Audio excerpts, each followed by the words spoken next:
a bong and watch King Kong. We have returned from the vast abyss that is the holiday season with the Season 2 premiere of Old Movies for Young Stoners, and we've got an amazing show for you. Our special guest, Cannabis comic Ngaio Bealum, has chosen 2 movies for you that I think of as gateway drugs to classic cinema. And both of these selections are very tense and intense, and yes, those words have different meanings, so you will want to heed our weed recommendations to take the edge off of these ones. First, a group of desperate men plot what looks like the perfect racetrack heist until shit goes sideways, as it always does, in The Killing, a startling 1956 film noir from a young Stanley Kubrick. And then we have even more desperate men looking for that elusive last score, only this time they've agreed to drive truckloads of nitro over treacherous Central American terrain where one little bump in the road can send them all sky high in Henri-Georges Clouzot's Wages of Fear from France in 1953. And we are white-knuckling it all the way to the dispensary on Old Movies for Young Stoners. Old movies for young stoners. Old movies for young stoners. With Bob Calhoun, he is a loon. Old movies for young stoners. Am I gonna get higher and watch Billy Wilder? Yeah, yeah, yeah, yeah, yeah, yeah. Old movies for young stoners. Yeah, yeah. We're back yet again, so before we introduce our special guest, let's get reacquainted with our team. She is an actor and voiceover artist. You can see her in Chippendale Rescue Rangers, now streaming on Disney+. She is Felina Franklin. Hey! And he is the co-founder of 6 Point Harness Studios and the animation director of Tig Notaro Drawn, now streaming on HBO Max until David Zaslav burns it all down for the insurance money. Let's hear it for Greg Franklin. Hey, what's up, everyone? And he is the author of The Murders That Made Us, a true crime history of San Francisco. Available wherever you buy books, he is Bob Calhoun. Thanks, Felina. Corey Sklar is on assignment, but joining us today in our season opener, he is a cannabis comic and activist and the weed expert on Cooking on High on Netflix, and he has his own podcast titled Chopping It Up. He has emceed the International Cannabis Conference and judged the Emerald Cup. Plus, he once smoked me out at the Punchline in San Francisco. He is the dank diplomat, Ngaio Bealum.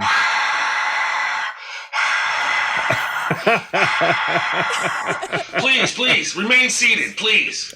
Thank you. Yes. Thank you so much. Hey, man, thanks again for being on the show.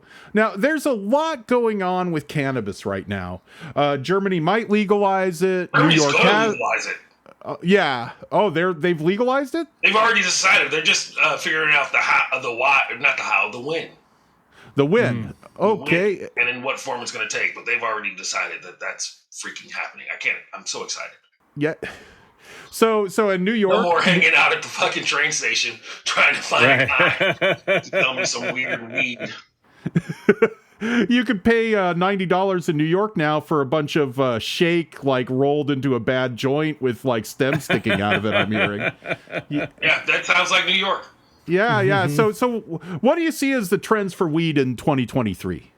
People are going to smoke more of it. I think the United States are still going to continue their piecemeal approach because the private prison industry is very lucrative for some people. And Switzerland's probably 4 or 5 years away. Germany is about a year out, I think. I'll be at the International Cannabis Business Conference in June in Berlin. And so I will know more after I get back from there.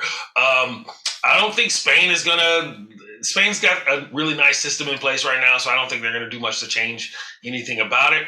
And hopefully America will get its shit together and more states will legalize. We'll see. It's a lot of propaganda and racism to overcome.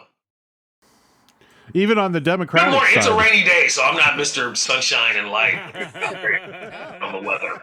Question? No, I was gonna say, Ngaio, can we get a little glimpse of that rig that you got there? Is that like a little dab rig that you've been puffing on? This pipe? Oh, it's just a pipe? No. Yeah. Okay. I was trying to think. I mean, we could use my pipe on my phone. Yeah. I do have a little dab rig. I totally forgot. Oh yeah. As like an old school stoner, do you prefer the old ways, or what about like some of these like new weird contraptions? The old ways, like just setting a fire, throwing a bunch of weed on top of it. Yeah. These very ancient pagan ways of getting high. And you all stand around in a hut and take deep breaths. Yes, that's how I do it. I'm generally pipes and joints.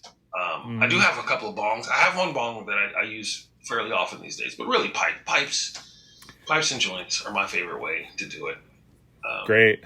These fancy dab rigs and all this stuff. I remember when we didn't have dab rigs. We had to use 2 knives and a hot stove and a broken wine bottle. That always felt like you were getting on your way to heroin, though. Bro, the first time I saw people doing dabs, I was like, are y'all doing drugs in here? I thought this was a weed party. Yeah. I'm not going to lie. Like, when dabs first came out, when concentrates first started to be a thing, no one really had the equipment. There weren't rigs and all this stuff. Yeah. And one of my homies who was becoming a dab head went out and actually bought, like, a crack pipe. Right? And he's like, this is actually the best way to do it. It's the perfect way to do it. We're like, yeah, bro, but the optics, cut that shit out right now.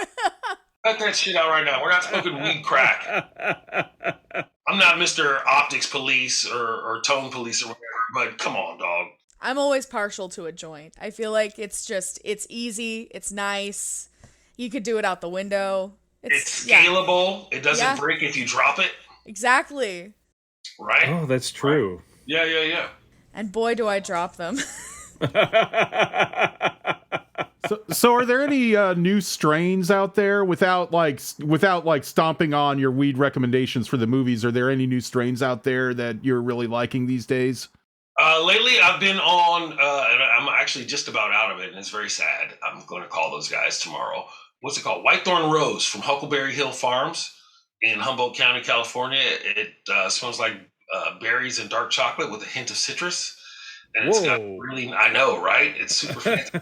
And it's got a really nice flavor and a really nice, mellow, smooth high. It's that's what I've been on lately. And I've been smoking this kind of runts variant from my boy Four Thumbs.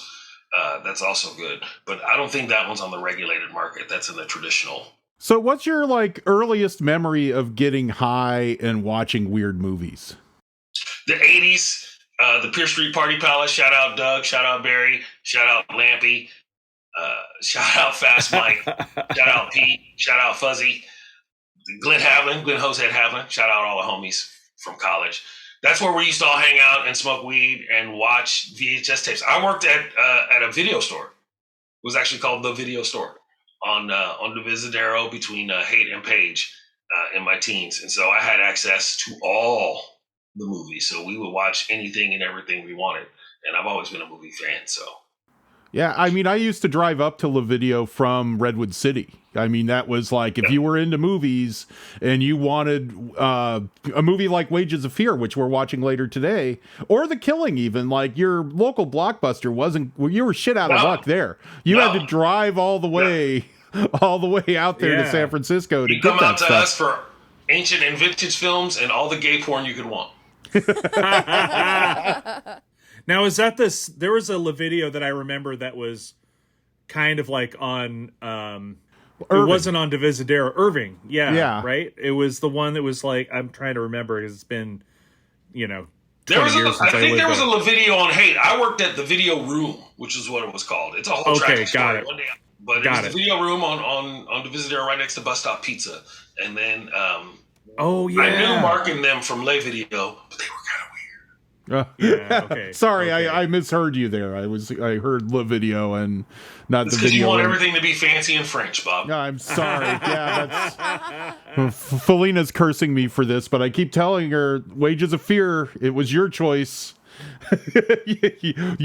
Listen, we can talk about it because I have some things to say. When you're ready for it, I have some things to say.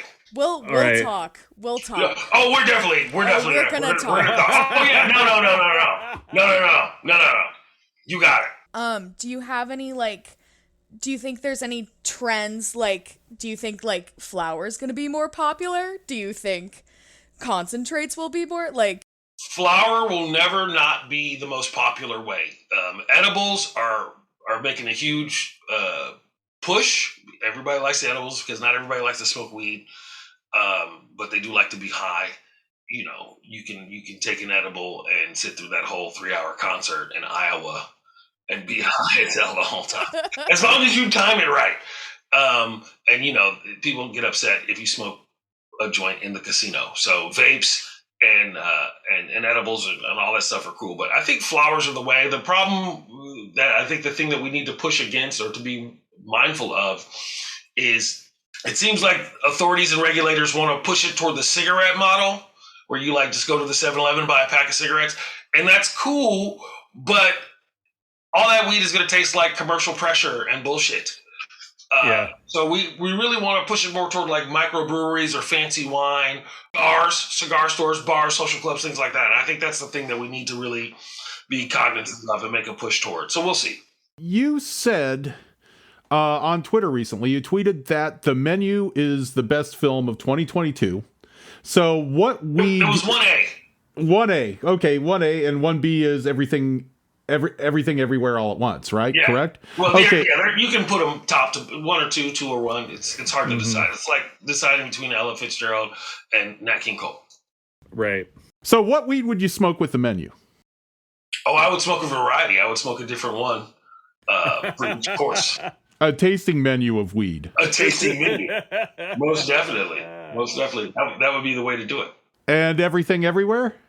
Listen, my go-to movie weed is Blue Dream, and I'm not the only person who says this. I've talked to a bunch of people about it, but it's one of the best ones. At least a good Blue Dream is one of the best ones because you're not too up, you're not too sleepy. You can just really sit there and enjoy it and still talk about it and get into it. So Blue Dream is that's just the go-to. If you don't know what to smoke with a movie, smoke Blue Dream. Give or take a few thousand. I figure the loot on this deal at $2 million. There should be that much in the track offices.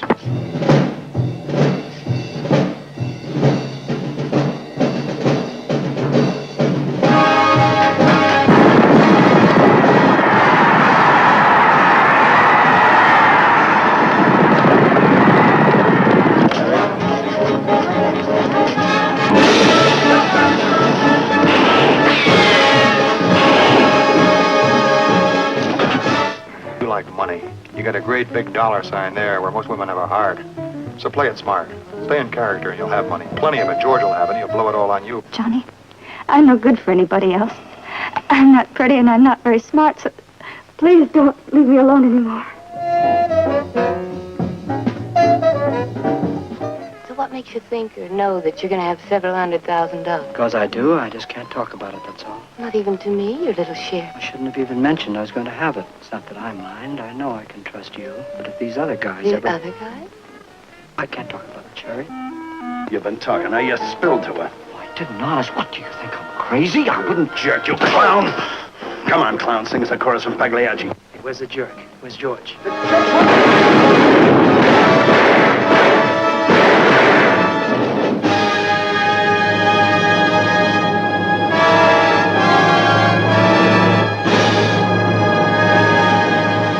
In 1956, news photographer turned indie filmmaker Stanley Kubrick got his first chance to play in a Hollywood sandbox, and he foreshadowed his future promise with a film noir like no other.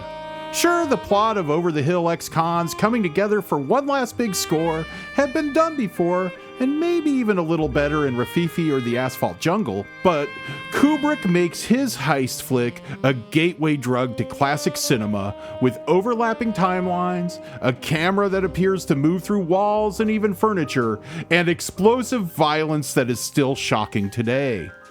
Helping Kubrick out is a film noir who's who, with Sterling Hayden plotting the racetrack heist, Timothy Carey, aka God Hilliard, as a deranged hitman, Elijah Cook Jr. at his sniveling best, and Marie Windsor vamping it up as she plots to take all the money. All this, plus a stick-up man in a creepy clown mask and a hairy pro wrestler airplane-spinning cops. What more could you ask for? With a screenplay by hard-boiled legend Jim Thompson from 1956, this is The Killing. Dun, dun, dun! Ngaio, this is your movie. What makes The Killing a good movie to get high to? The mood, the vibe. I had never seen it before. I'm a big fan of heist films, and I was asking all my homies what heist films should I watch, and more than one of them said The Killing, and I was like, "Brr?" And they're like, "Bro!" And so I finally, you guys asked me to be on the show, and I was like, "All right, let's do The Killing." I never got a chance to see it. The lighting, the camera work, the acting, the beauty of it, and I'm a fan of the 50s kind of style movies where people look like actual people. You know what I mean? Right? Mm-hmm. It's not like the 80s where if they want an ugly girl, they put glasses on Daryl Hannah. Like people look like actual people. You believe that these cats were all kind of desperate. These cats all really, this was probably their last chance. And I loved all the accents and some of the weird character choices for voicing and things like that. It was just good. It was a good lesson in acting and filmmaking and camera thinging and how fucked up the Hays Code was. I won't give away the ending. I'll just say the Hays Code is fucked up. Well, Lena, this was your first time seeing it, correct? Absolutely. Yeah. So thoughts on The Killing? I loved it. I had so much fun. I was very shocked when I saw God Hilliard show up again on the screen. That guy gets work. You should see his pool. Sorry? I said you should see the pool at his house, man. He stays busy. Oh man, dude, what a fun movie. I loved it. I got high and I didn't get distracted, which is a problem for me. Whenever I'm high, I'm like, what else is going on? But I was fully engrossed in the movie and I was having just such a good time. I loved the journey, and that damn dog is all I'll say. That's all I'll say is that damn dog. I love it. I loved it. The dog is trouble without giving away too much. Once you see the dog, that dog is trouble. For sure. Timothy Carey makes his second appearance on Old Movies for Young Stoners because we did his passion project, The World's Greatest Sinner, in our Elvis episode, because the last thing we wanted to do was 2 Elvis movies, so we did a anti-Elvis movie.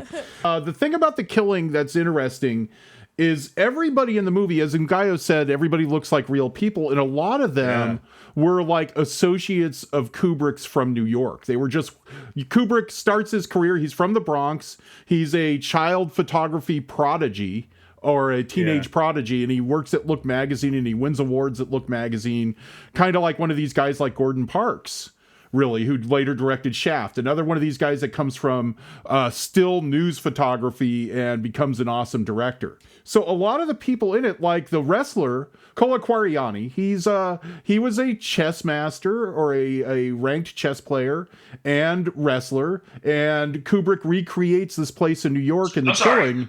Ranked chess master and wrestler. Yes. That's pretty well-rounded. I'm not gonna lie. Pretty well, very, intelligent guy when you can understand him as an English-speaking person, but that adds to his charm that he's very, very hard to understand. There's a new thing called, not new, it's been out for a couple of years now, but chess boxing. Like Linus Lewis has been promoting that, where you play like 2-3 minutes of chess, then you box for a round, and then you play 2 or 3 minutes of chess, and you box for a round, then you play 2-3 minutes of chess, and then they judge, who won the fight, who won the chess match, blah, blah, blah, blah, blah. Yeah. Wow. Some of it's kind of brutal because some of those chess guys really can't fight. Imagine sitting at a table, just moving these little wooden or plastic pieces around, and not really getting you in shape for hand-to-hand combat.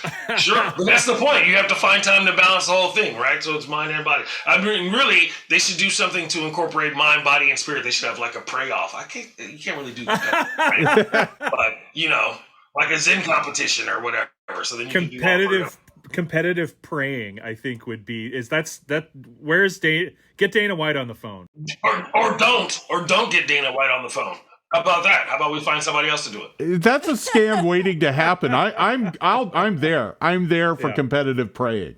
I'll wear my linen suit. They can show it later at night on the Golf Channel for people who really can't sleep. Like it'll be like early UFC where there'll be like, he's a Buddhist monk up against a Catholic priest. Oh no. Right? The Buddhist monk employing a bend but don't break system of defense. Yeah. Yes. Back to the cast of The Killing, like the Joe Piano guy is some character Kubrick knew from New York. Joe Turkel is kind of part of a stock company for Kubrick because he turns up as the bartender in The Shining. He's in The Killing. But even the guys like, Elijah Cook Jr. is just one of those guys, from Maltese Falcon on. Just so great. And Sterling Hayden, I mean, he's just this wharf rat guy that he was like blonde and tall and good looking, and somebody saw a picture of him in the paper in Boston, and you should go to Hollywood, and he starts getting roles in westerns and war movies and things, and he's this hard guy in a lot of ways. He just wanted to make enough money to buy a boat. And that was his whole motivation for acting. And he'd been through the ringer with the House Un-American Activities Committee, angry at Ronald Reagan all the time and everything. So he's an actor. He's a Hollywood guy, but not really. So he fits right in there with this cast. This cast He's the Danny Trejo of 1956. Yeah. Norwegian, Swedish Danny Trejo. Yeah. That's right. Danny Trejo. Back when Swedes were ethnic in this country. It's true. Listen, sidebar. Every once in a while on the social media, somebody will post some shit like, how come we don't have a White History Month? And I'm always like, well, you can have Swedish History Week or German things. It's funny because you cats always want to gang up. That's not the whole white thing. It's not. You're not really proud of your German heritage or your Swiss heritage or your French heritage. You're like, oh yeah, all the paler people, we're just going to gang up against everybody else. And so it's a thing, right? Because Armenians had to sue to be white in America. Look it up. Look it up. Learn something new every day. So Greg, thoughts on The Killing? Let's get you in here. Oh, well, I this is an old favorite of mine. I love The Killing. It was really great to watch it again. And because it's a little bit more limited availability streaming, I invited Felina over for movie night, and so we watched it together. And so I do have an opportunity to kind of rewatch an old favorite, but also kind of watch Felina watch the movie for the first time. And I mean, it was just great in a movie full of like disturbing things. It's the casual racism that gets Gen Z more than anything else. It's just like, I don't even think the racism in The Killing was casual, though. Like, that racism was for a specific thing. It was overt. So I understood it. I was like, well, you got to do something at this point for this thing to happen. I'm trying not to spoil it. So the racism was kind of like the right thing to do at that point, which is a weird thing to say. He had to burn that bridge. It's a story that's been told before, but in Ngaio, we watched... when Felina was in high school, she wanted to watch the entire AFI Top 100. Oh, boy. And so she's like, what do we have? And so I found Bringing Up Baby. She's like, this movie sucks. It's terrible. I want to watch Taxi Driver. And she's like 13 at the time. And so I was like, okay, so we'll watch this Taxi Driver movie. And that movie is full, as you know, of atrocities. But... It was the racism that got her, that was like the jaw drop moment. And it gives me hope for the next generation, like that. That's the thing. Any time that happens, Felina, but I'll have to say her jaw dropped the most at that wonderful shot at the end. Hey, Greg, stop it. Spoilers. Stop. The exploding. Okay. These are two movies where I really have to stop Greg from going into detail about who lives and who dies. This is a movie where you can almost say the whole movie builds up to that one shot. And the shot is a long shot. And her jaw stayed open the entire time that it takes. It's like Kubrick is just a genius. Yeah. I gotta say, I was expecting a couple twists, but there was a couple twists where I'm like, oh, ooh, right? And it's an older movie, so you watch that movie, you've seen almost all the twists. You're like, oh yeah, this is what's gonna happen, or this is gonna happen. And I was like, oh my god, ooh, wow, yeah. Right, so it's if you like shit like Reservoir Dogs or things like that, The Killing is definitely for you. Do you think it is like a gateway drug to classic movies? It was for me when I first saw it in the 90s. I think it was for Greg. There's just some movies that are, like we showed Detour earlier. A lot of them are noirs. I think a lot of screwball comedies can also be gateway drugs that Sure. they just like, if you're not somebody who watches old movies, they're going to really make you just think that there is, gold in them, there are hills when you watch these things, and start giving movies from before 1980 a chance. Yeah, definitely. Especially if you like a heist and that sort of tension, then this is the thing. Like I said, if you like Reservoir Dogs, if you like, maybe not Ocean's 11, but Lucky 7 from Soderbergh. Yeah, Lucky 7? No, Lucky Logan. Yeah. Things like that. Then this is definitely up your alley for sure. One thing that might be a little bit of a deal breaker for a neophyte is that kind of third person narration that pops up, which is very, very, it's not in it a lot, but it gives you a Dragnet vibe, like kind of a corny. I loved it for that Dragnet vibe. I love it. I loved it. Right? I mean, they could have put up like a little, back in the day, or now they'll just put up a graphic, 10:15 Thursday morning or whatever. Yeah. Or rewind it, so you can see what's going on or whatever. Right? But I just like the person. I don't even know who did the voice, but they gave it such good, this time, blah blah blah blah blah blah. Yeah. I really enjoyed it. I really enjoyed the voiceover parts. I was like, nice. It's very Dragnet-y, and it's a little corny, but it actually fits the vibe. I agree. I loved the. I feel like the narration was like my favorite part. I love. Well. Meanwhile.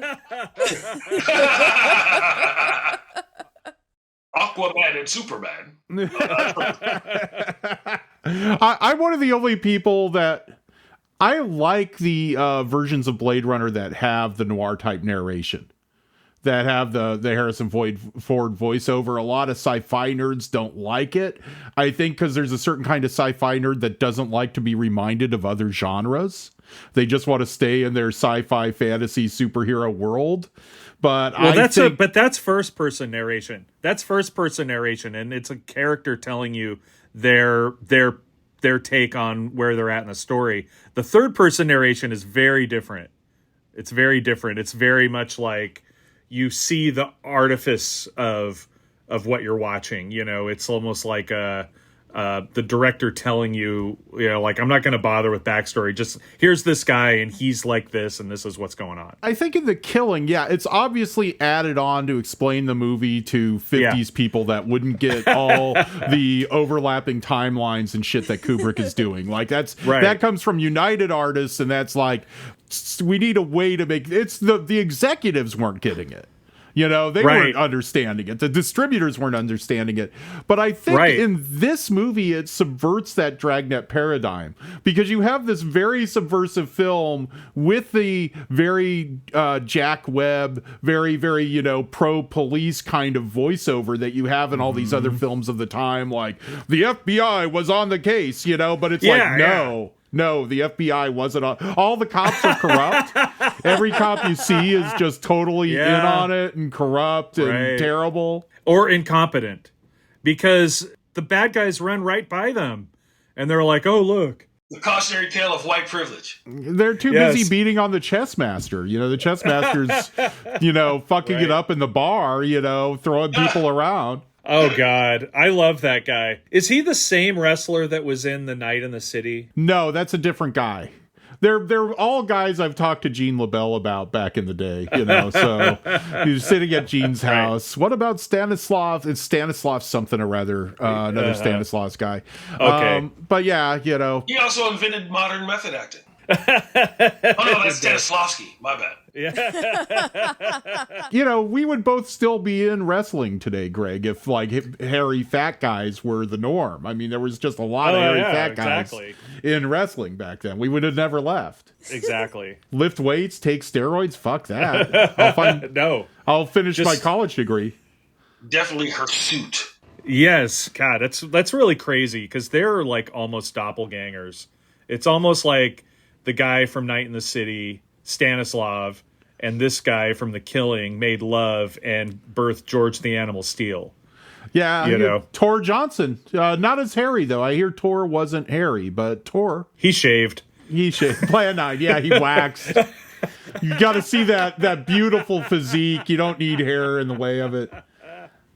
Okay, and I do want to go back to the scene with the racism that shocked Felina, because I should mention James Edwards, who was an African-American actor kind of competing with Sidney Poitier for some of the roles for African-Americans back then.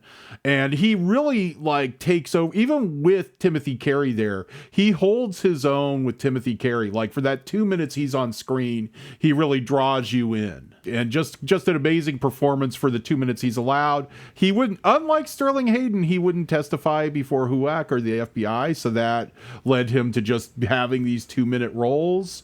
Wow. Because Truman desegregated the army, though, that gave him a lot of roles. He's in a lot of Korean War movies and World War II movies. He's in Sam Fuller's The Steel Helmet. He's in Pork Chop Hill.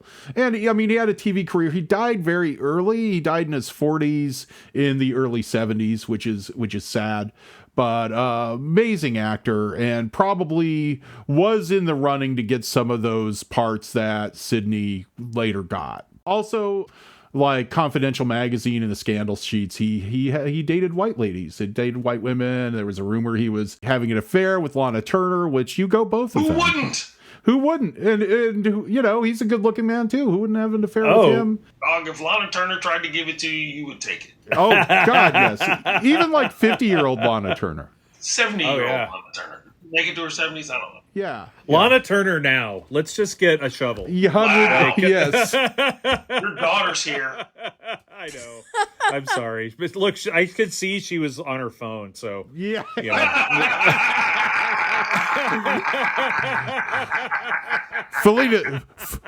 Felina's looking at TikTok. Time to say some sexist shit. Not even sexist. I was. Necrophilia. Just gross. Just gross. Awful. Okay, so Felina, there is no TikTok report for The Killing. I lied. I was looking at it just now when my dad did catch me looking at my phone. I was looking at TikTok to see if I could find any, and I actually did find 2. One from a verified creator. Oh. She is a makeup YouTuber or a makeup TikToker. She talks about the old mascara and how the character who is the the man's wife who hates him, Marie Windsor.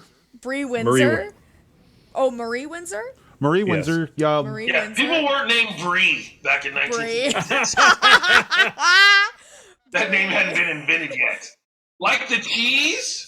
If Barbara Stanwyck was the queen of A noirs, Marie Windsor was the queen of B noirs. So she's amazing.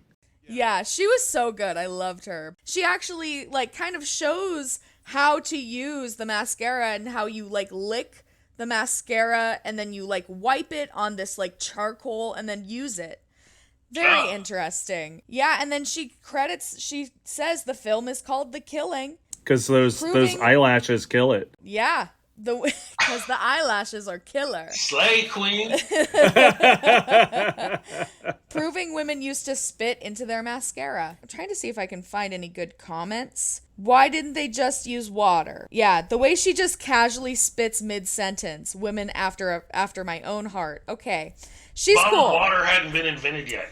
You saw that apartment they're living in. The water out of the tap is going to be way dirtier than her spit. Oh, no, yeah. Really? It's gross. Yeah. She's purifying her spit with vodka. Okay, I found another one, but this is just not verified at all. This video has 1 like. It's a boy talking to the camera and saying his review of the killing. Basically, he's like, I liked it, and that's why it has 1 like. It's that sort of cogent, in-depth critique. Yeah. That really makes TikTok the best app for nuanced discussion. But he said that the narration was a tad overused. That's why he's only got 1 like. That's why he's only got 1 like, because he's wrong. He's wrong. He's wrong and bad. Yeah. And he should feel bad. I'm kidding, dude. I'm totally kidding. I know you only got 1 like. You probably feel horrible, and now I'm piling on. That's my apology.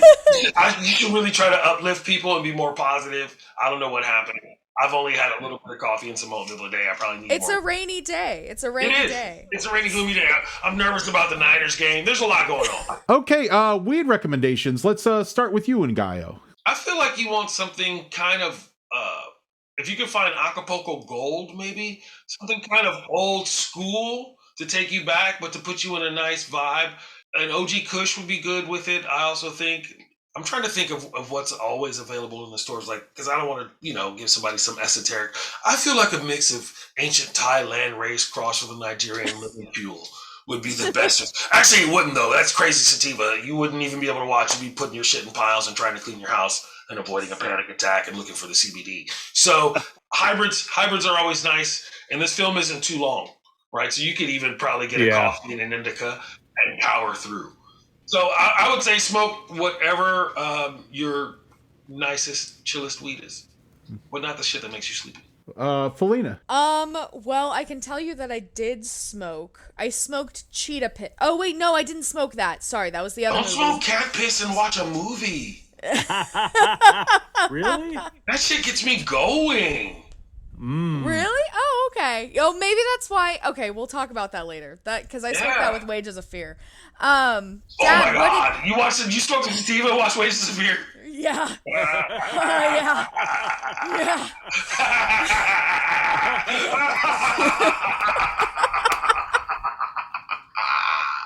Oh, youth. Dad, what did you put in the Puffco that we smoked when I came over? King Tut. King Tut. We smoked King Tut with the which is a sativa, and they do give you some of the data here. It was 85% THC. Jesus. Yeah, no, it's good stuff, and I like a lively mind for certain movies, especially like kind of paranoid film noir movies. I that works for me, and that's what Felina and I had. King Tut. King Tut. Funky Tut. I went back to an old standard, which is Alien OG, which I wish I could tell you more about, but I don't have the jar in front of me, but it's an indica dominant hybrid, but it kind of feels more like a sativa in ways, which is why I like it, but it's like it does kind of both things that both kinds of weed do well. And I like that kind of weed where, like, I could get up and be productive, or I couldn't. Either way, it'll be fine. Whatever happens, I'm good. Right? If we just sit here for another hour and a half, that's cool. If we get up and do some shit, that's cool too. I'm in the zone. Whatever we need. Wherever we need. It's going to keep you in the chair, but you think that you could do things. Right. But you can't. You can't. Yeah, you just don't. It drew me into the movie, and I'm thinking throughout watching the movie, I'm not that high.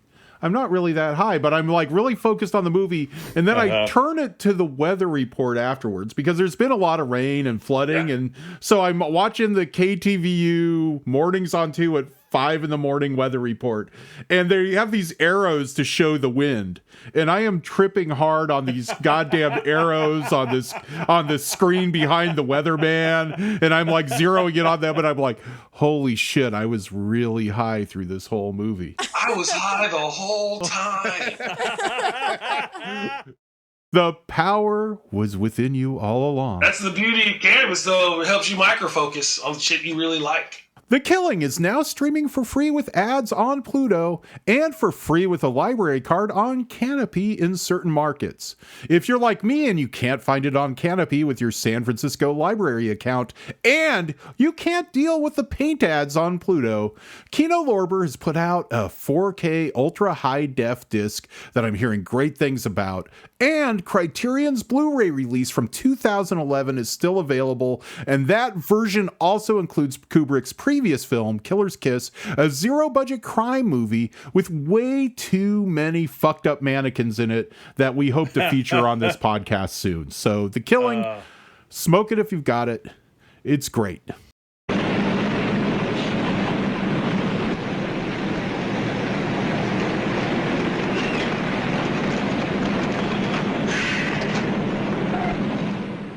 Une simple goutte de ce liquide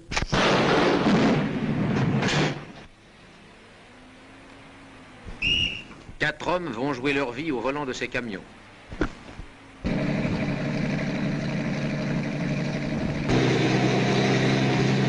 Ils atteindront les limites du danger.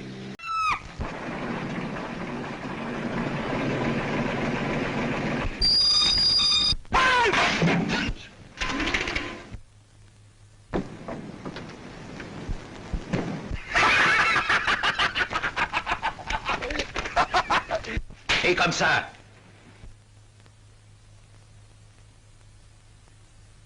Stop! Stop!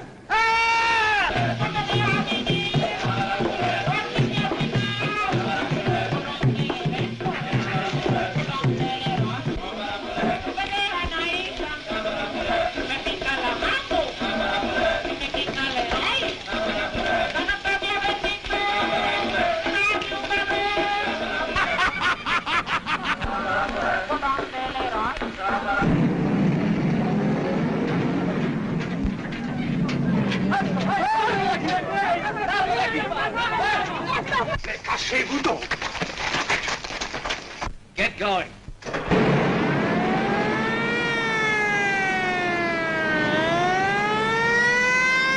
You're probably on your way to becoming an old movie weirdo if you go reaching for our next film, but it can be a gateway drug to French cinema. 3 years before Kubrick gave us The Killing, director Henri-Georges Clouzot profiled another band of down-and-out dudes risking their necks for one big payday in this masterpiece that brought him international acclaim. Far from the American strivers of Kubrick's film, Clouzot's band of Eurotrash expats are so broke that they can't afford a pack of smokes between them as they bum around the pestilent Central American town that they will do anything to get out of. So when the oppressive American Southern Oil Company offers them $2,000 a piece to drive truckloads of nitroglycerin across a desolate landscape, they all jump at the chance. Once the rickety trucks get rolling, each bump or turn in the road becomes a menace, and Clouzot layers on so much suspense that Alfred Hitchcock considered him a rival. Originally cut down by as much as 50 minutes during its original American release to dampen its scalding criticism of American petrocapitalism, this is The Wages of Fear. I take it from talking about this movie with everybody that... Sorry. Talking about this movie with everybody, I think Ngaio and I are the only ones who've seen it before. So, Felina, I'm bracing for this. Wait.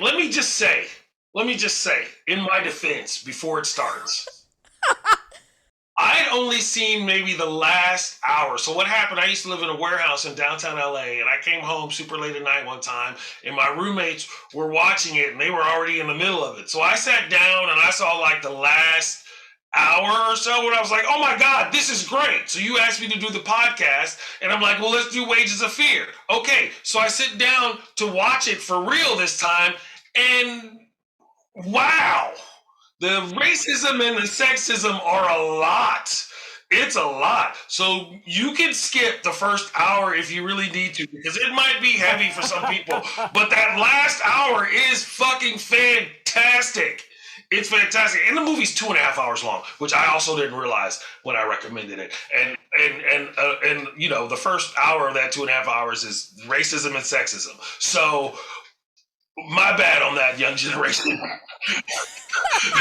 But it's also a historical document, so you can know how shit was back in the day. And in some ways, it could be, well, I'm not kink shaming, but some of it could be an interesting thing. And I'm sorry to interrupt, but I had to get that off my chest right away. Yeah, we're all talking over Felina now. I'm sorry about this, but if you can watch misogyny once again, misogyny, just. Okay, if you can watch 3 hours of Na'vi with subtitles to learn that American oil companies are bad, you could watch The Fucking Wages of Fear. That's all I'm gonna say. It's a half hour shorter. Because Here. The racism and sexism's off the charts, but there is that oil company, like the oppressive oil company, the American oil company is the big bad in this movie. So you take out all that, you don't really get the sense that the oil company is this terrible fucking thing causing misery.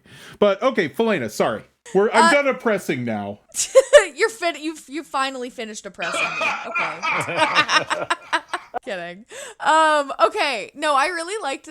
No, I didn't. Sorry. I liked the second half of this movie. I really liked the second half of this movie. The first hour, for sure, I was like, what the fuck? I was like, I have a bone to pick with everyone. Absolutely everyone. Fair. The girl, okay, I felt so bad for her. I felt so bad for this like little furry girl who was like a dog. She literally the first thing that she does is crawl on her hands and knees up to this man and she's getting pet by him. And so it's like, all right, slay queen, I guess. That's hot if it's consensual. Yes, exactly. Good for them. But also not good for them because he slaps her. And also, poor girl. She did not deserve anything that has ever happened to her. I felt so bad. I'd never seen the first half before, so I had no idea. I thought, they're just going to get in the trucks and drive the nitroglycerin. I was going to be like Green Room, like, let's fucking get into it. Boom, boom, boom. Create the tension. And that's Vera Clouzot. That is Henri-Georges Clouzot's wife, the director's wife. How long did they stay married? She's with him through the next movie, which is Les Diaboliques. Which was his kind of really Hitchcockian masterpiece, or Hitchcock's Vertigo, his Clouzotian masterpiece. But yeah, that was his hit. That's really the one. That 1-2 punch of Wages and Diabolique made Hitchcock kind of worry about what was going on in France. But yeah, just so you know, Felina, that would be like Greg making your mom crawl around on all fours on film and get slapped by French singing stars and everything else. Yeah. I don't want to think about that. Yeah, don't film it. I mean, unless you for your mini vids or your OnlyFans or whatever, then that's different. Oh, yeah. Oh my God. No, please don't have an OnlyFans. Please. Mine is all Mexican desserts. It's an OnlyFans. Stupid. That was funny. Because I'm an asshole, I'm going to defend the first half a bit. Yeah, okay. No, because I think like it really, maybe it's a little too long. Maybe it doesn't need to be as long as it is, but it sets the table for what causes this desperation. And it does. And I love the part where Charles Vanel, the other French guy, Monsieur Joe, he gets off the plane and he's got that weird kind of hairy thing that he brushes the flies off with, and him stepping. It's like the evil version of the Beatles getting off a plane back then. It's like once he shows up from the plane, like onto that staircase, this guy is just a fucking asshole.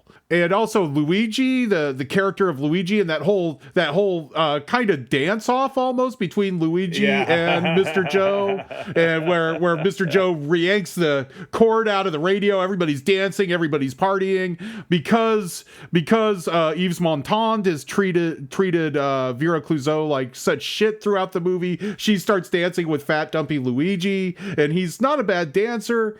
That part is just amazing. And then they start singing the music, and they continue on, and then guns are pulled and people get slapped, and like that stuff is just amazing. And I it becomes a good suspense film. The last 90 minutes of it, it's if you can, and that's what the United States did, is we cut it out, but they also, like I said, cut out all the anti-oil company, anti-petrocapitalism stuff that's in it, and some of the gay stuff, like the one character that hangs himself, the kind of effeminate European boy who hangs himself in the movie. He there is some subtle homosexuality, even between Yves Montand and Charles Vanel, Mr. Joe, and the main character. That like once the French guy shows up, Yves Montand can't wait to dump poor Vera, who grovels at him. Right. He's just, him and this dumpy, weird, satanic French guy are just buds after that. I think the psychosexual and political and social, aspects of the film are all laid out in that first hour. If you look at it as like a capsule of the time, you know what I mean? Like capturing the vibe of what was actually going on in situations like that, it's fairly accurate, I would say. The desperation, the dust, the sweat. And all the four corners of the world of the still largely colonized countries, they have all this Euro trash in it because the war happened, and Europe is shit. And unless you were moving to the United States or Canada, you were ending up in South America or Asia or Africa, and there was just all this Euro trash. Or if you were German, Argentina. Yeah. Well, there is a German character in this, the Peter Van Eyck character. He mentions he also kind of like, he's not into women, so he's probably gay. Like there's that goes on because Luigi's like, why don't you like the girls? When they're driving on the long trip, the road trip part of the movie that doesn't really, that guy's seen some shit and he's done some shit where so things happened. He's got a backstory. Absolutely. Yeah, we don't need to know it. We don't want to know it. I enjoyed that. All the different languages being spoken in the film. There's Spanish, there's French, there's German, there's this, there's that, there's English. Like it gave the vibe of people coming together in this like Tatooine or whatever. You know what I mean? Right? The cantina. It was definitely you can see where George Lucas got that kind of vibe. All those Star Wars movies are like B school, or not B school, but you know what I'm saying, like serial films. Right. Yeah. There's definitely a lot of like Westerns in the cantina, and there's a cantina in Wages of Fear. That's where they hang out, and they are aliens in the truest sense, in the traditional sense. All those Euro trash, they are aliens. Greg, was this your first time seeing it? My first time seeing it. Leaving apart the problematic first half of the film, I thought the second half of the film, I loved every obstacle. I was gripping my chair. I loved the fucking scene at the oil. Oh my God. What a fucking scene that was. Like, I've never seen anything like that. That oil scene. I've never seen anything like that since. It's just an incredibly original, like, the guy's got to dive under the oil to tie the rope to the axle. And it's just like, I don't know, man. Like, it's just such a great depiction of bravery, it's real, and of desperation. It feels so real. It runs over his leg and all that shit. I fucking loved it. I loved the characters. The whole first half, like unpleasant, too slow, but all the characters were all so real. Talk about real. Like they were fucking really real. Even just the extras. It was just such an amazing cross-section of humanity that has been collected for this film. And I loved all the characters, really, even the disgusting ones, and the least disgusting of all, Luigi. Now, I have a question for the group. Luigi is adorable, and then the main character played by Yves Montand is named Mario. Is this where... And Luigi looks like Mario. Looks like Mario. Yeah. Luigi Right? looks like Mario. Is this a tribute to the Wages of Fear, the entire Donkey Kong universe? Instead of a truck full of TNT, you just have to save the princess and eat the mushrooms. Donkey Kong, he throws barrels of oil down at Mario. Holy shit. there's pipes that he goes through and shit. It's like you might have a thing. You might have a thing here. Bowser is America. And Bowser was in Sha Na Na, which is a very American band. It all comes together. It's very full circle. I don't know. It's just a question. It's for a scholar, to decide. Yes, a scholar of the Mario-verse and French cinema to figure out if this was somehow related or a tribute. But just a question, But of course, I love the film, and if anything, the first half is tough because this is a stoner movie podcast, and being stoned is a little tricky with the first half of the movie because there's so much eye candy. Like, whoa, look at that person. Whoa, what's going on? And then you've got to read at the same time what's going on. I did feel like I was missing something, or like I was worried that I was missing something. I don't think I ultimately was. I think I got the whole thing. And thank God for that gross pig American O'Brien guy for saying the plot of the film in English. Like the actual plot is explained in English by some Fred Flintstone fucking guy, We'll just use these tramps. We can't deal with the unions on this. Yeah. There's all these tramps. Barney. Bum, bum, bum, bum, bum, but as the trucks go off the cliff. And... Oh, God. There's such good suspense, man. I could see why Hitchcock was worried. Yeah, and you can see, if you're a fan of shit like Green Room or Uncut Gems or things like that, then Wages of Fear is right up your alley for sure. And I think I smoked some of that White Thorn Rose, and it kept me pretty mellow. I think you want something, maybe take a beta blocker as well. Try to keep your blood pressure down because that last hour is stressful as fuck in such a good way. I saw it in a theater, and I kept when they're on that creaky. It's not even a bridge. There's a remake. William Friedkin remade this in the 70s, and it's Sorcerer. That's what the movie's called. It's not a fantasy film. Like one of the trucks is called Sorcerer, and it's got better. The set pieces are crazier because they drive the trucks over a rope bridge, where in Wages of, and it's 70s, and it just has that very real 70s look to it. People sweat in both movies. They're very sweaty in both films. It's definitely got a sweatometer that's through the, it explodes at the top. It's on the Cool Hand Luke scale. Yeah. There is some sweat in these movies. In Wages, they go on that platform. Like they have to do a hairpin turn so they back up on that rotten wooden platform. And that just, seeing that, I saw that at Noir City. Like I looked it up and it was way back in 2014.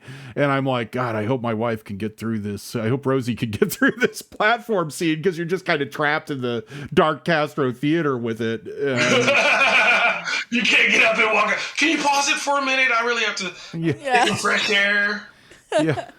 Yeah, no, that's just, it has you by the short hairs, has you by the balls, whatever you want. I always think that's the mark of a good suspense film too, because I rewatched G.I. Joe, Rise of Cobra yesterday because it's fun and the special effects are great. But, whenever they raise the stakes, you're like, oh, my God, I wonder if the hero's going to win. Oh, no, they only have 10 seconds. Good luck, everybody. Right? I mean, you know it's a movie. You know what's going to happen. But in Wages of Fear, when they're on the bridge or making the hairpin turns or going through the swamp, you're like, oh, don't kill him. Oh, my God. Who are they going to kill next? Like, and you're like, I know it's a film. I know somebody's going to, there's got to be a hero or whatever. But you're still like, oh, Jesus. Please, I hope you make it. And people could have died filming this because the shoot was as dangerous as what's in the movie. Like, they blew up. There's that scene with the rock. There's the big rock in the middle of the road, and they have to take the nitro. That scene. I love that scene so much. Ugh. They had to blow up a fucking rock with dynamite, and there's like they were as worried about the avalanche happening as the characters in the movie were. Yves Montand and Vanel also got poisoned from the oil scene and had health problems from that. And they didn't have fake crude oil. They did. They could use chocolate syrup. You learn nothing from Hitchcock. They used like some kind of animal fat product. Oh, like bad. They used some terrible beef, like it was gallons of beef tallow that probably made them wish that they used the oil instead. Blue dye number 6 or whatever. It was. Special effects says we have to mix it with a little of asbestos to get the shadows just right.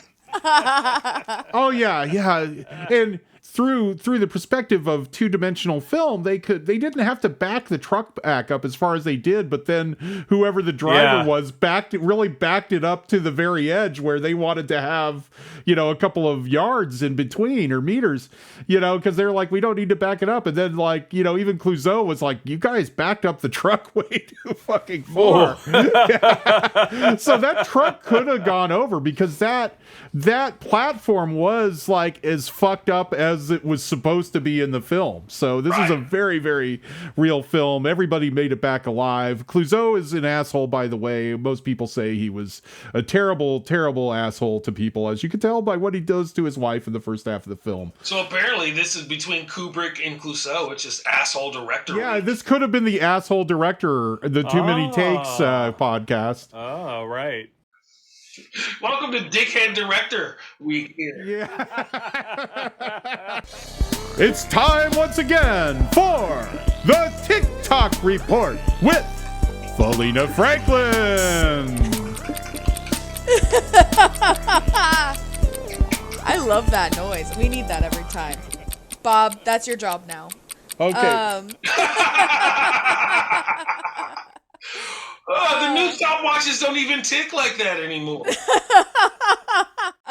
Yeah, so I found a couple of TikToks for Wages of Fear. I was surprised. I was really surprised to find anything. But there is this one. It's just a compilation of clips of Wages of Fear, little brackets of text saying, I love this film.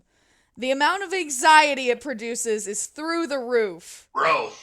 It's so true. It is so true. And it's a long film, 2.5 hours, but goes quickly, especially when they get in the truck, which is also, again, true. Every obstacle is a nail biter. Plus the ending is basically what we just said. Exactly, everything we just said. Plus except for it's like 60 seconds. Plus the ending is so... What's the joy in that? Yeah. Plus the ending is so freaking crazy. The ending is crazy. The ending is so wild. Well, not to get into the ending, but it's absurd. Like the ending is kind of absurd when it comes to what happens. I mean, I'm sorry. And yet it makes so much sense. I do have one last thing to say. The trucks are so flimsy. Those things, if you really see it, like in the last, yeah, you can really see how quickly they crumble. And I was like, there had to have been a better truck or a better way to do this. You just carry it by hand. Right. Yeah. I don't know. Y'all don't have wheelbarrows? We'll be there in a month. What did you say, Felina? Like they should fly it over. Yeah, they could have a little plane, fly it. We had helicopters in 1957, right? 53. O'Brien doesn't want to waste the good trucks on the tramps. He's he's just not going to give them the good trucks. Okay. They probably couldn't fly it in because there's a shit ton of smoke from the burning oil wells. They're going to deliver the nitro to burning oil wells. So they don't have a runway. Yeah. And listen, who are you going to talk into flying a fucking plane full of TNT? Just land it. Just the landing. Just land it. Right. You land this plane full of TNT in the jungle? I hope you don't run into any turbulence.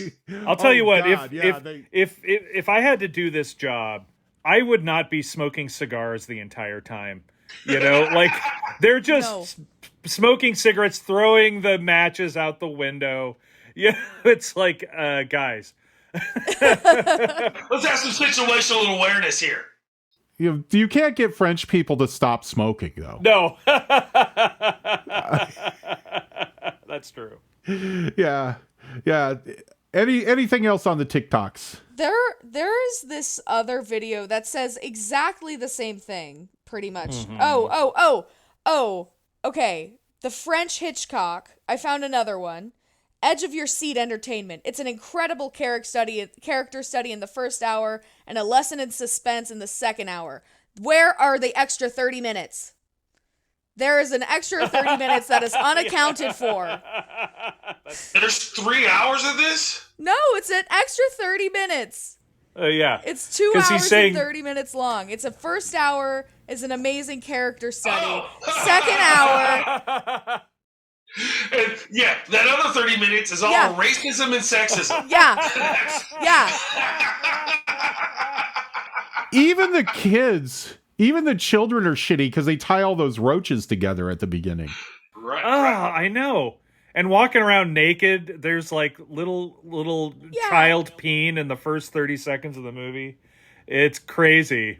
Peckinpah does that with the scorpion on an anthill with kids setting all the bugs on fire in the beginning of the Wild Bunch. So, you know, it's that's his homage. Let's torture insects homage. PETA was not formed yet at the making of this film. They even like spray a vulture with like water when the truck drives by in the first few minutes. Oh yeah. Remember that? Yeah, that's right. Dude.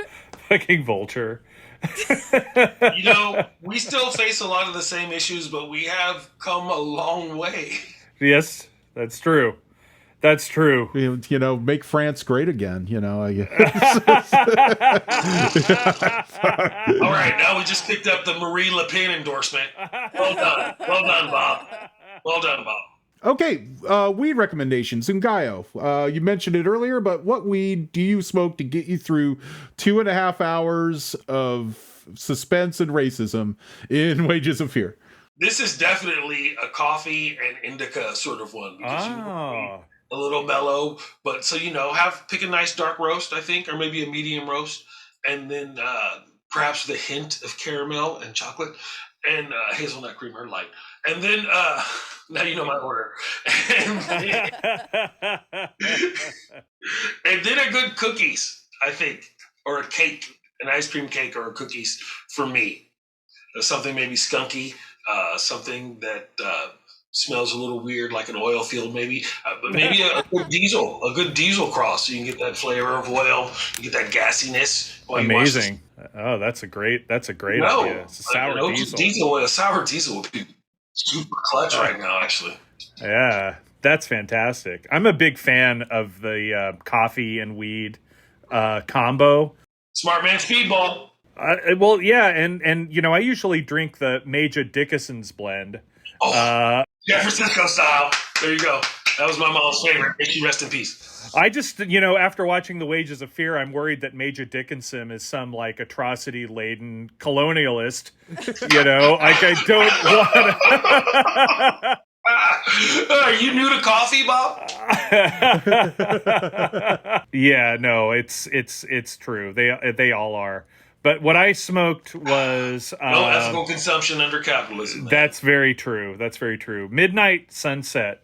And it's an indica-dominant hybrid. And that's what I smoked, and I think it's a good all-arounder. You know, I had a great experience with it. There might have been some weeds that are superior, but I had a good time.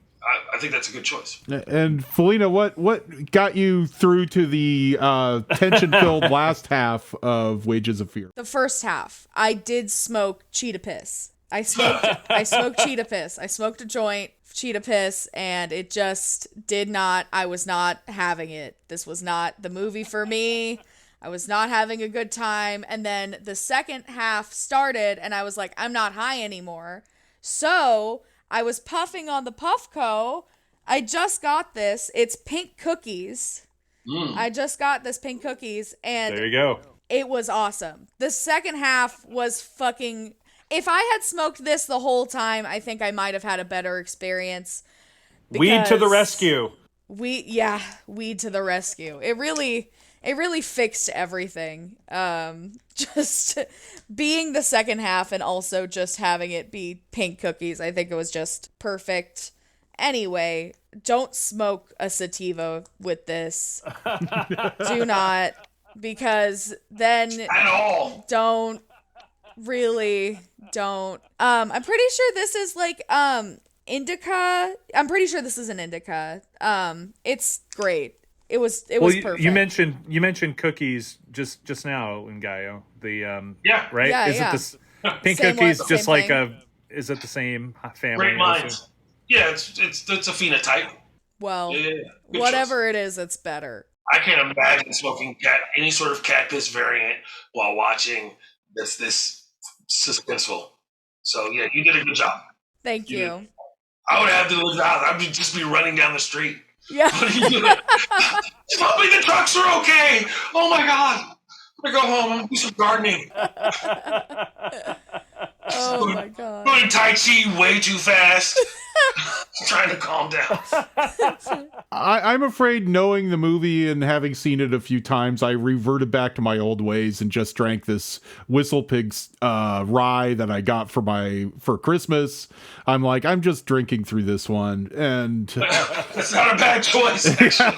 No. I'm just gonna calm my nerves with this really fancy rye. Thank you, Vernon Akaza, for giving that to me for Christmas. And I was just like, I don't know, like nothing looked right in my jars of dispensary weed. So booze it was for Wages of Fear. Maybe a nice scotch with the right weed. Maybe, when you get to the second half. I can recommend, if you can find, I don't know if it's available. A few years ago, there was a strain called Chocolate Hashberry, and it's just lightly chocolatey and slightly smoky. It mixes so well with the scotch or whiskey. It's such a gentleman's crossfade. It wasn't super popular, but it came in like 10th place at the Emerald Cup in maybe 2018, 2019. I was a big champion of it. It almost got lost in the pile because it's not, super big notes, right? So sometimes you can miss it. But I managed to use a judge's save to sneak it into the top, the semifinalists or whatever. And then when people had more space to enjoy it, they're like, oh my gosh, this is really a super nice, delicious, pairs well with booze sort of weed. It was Chocolate Hashberry, if you can find it. Sticky Fields used to make it, but I don't know if they still have any. Drink a good whiskey for the first half, and then start introducing the weed once you see the trucks, and find a good weed to go with it, and that'll get you through. Sip a good whiskey, and then maybe a nice indica and smooth out. The movie's about nitroglycerin, so you need some nitro for this movie. Nitroglycerin and oil, so you want gas. Wages of Fear is now streaming on Criterion Channel, HBO Max, and Canopy, a free streaming service available through public libraries. Ask your librarian about Canopy. And if you have HBO Max, please watch it there to bump up the numbers for classic films so they don't completely gut their catalog. Amen.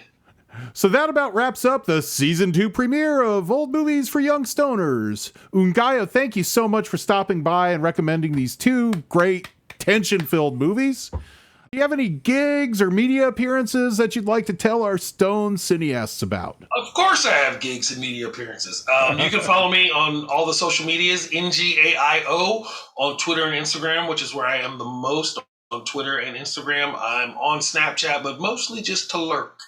I also have a Facebook thing, but whatever. Who cares? January 29th, I'm doing my monthly comedy showcase called Comedy Burger at the Starlit Room above Harlow's, and that's sponsored by the Embark Dispensary in Sacramento, because we do the comedy show, we eat burgers, and then we all go out back and smoke a bunch of weed. So that's where I will be for that, and then in March, I will be at the International Cannabis Business Conference in Barcelona. Ooh. Wow. Just don't drive any trucks with nitro across the Pyramids. best. I do my best. I do my best to avoid that sort of situation. I have driven 5 pounds from Humboldt, but I've never driven a truck of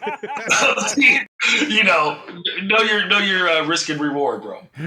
Thanks again, Ngaio. And please... the pleasure's all mine. I would love to come back anytime. This is great. And there's a bunch of movies we can watch. Oh, thanks. Awesome. That's great. Yeah. And please join us again in 2 or probably 3 weeks. More like 3 weeks. We're a 3-weekly podcast. We're the occasional podcast. Yeah. We can't quite get it together for 2 weeks. So join us again sometime in the future for our psychedelic kaiju episode with War of the Gargantuas and Matango Fungus of Terror, or as we call it here in America, Attack of the Mushroom People. Stick that in your pen and vape it right here on Old Movies for Young Stoners.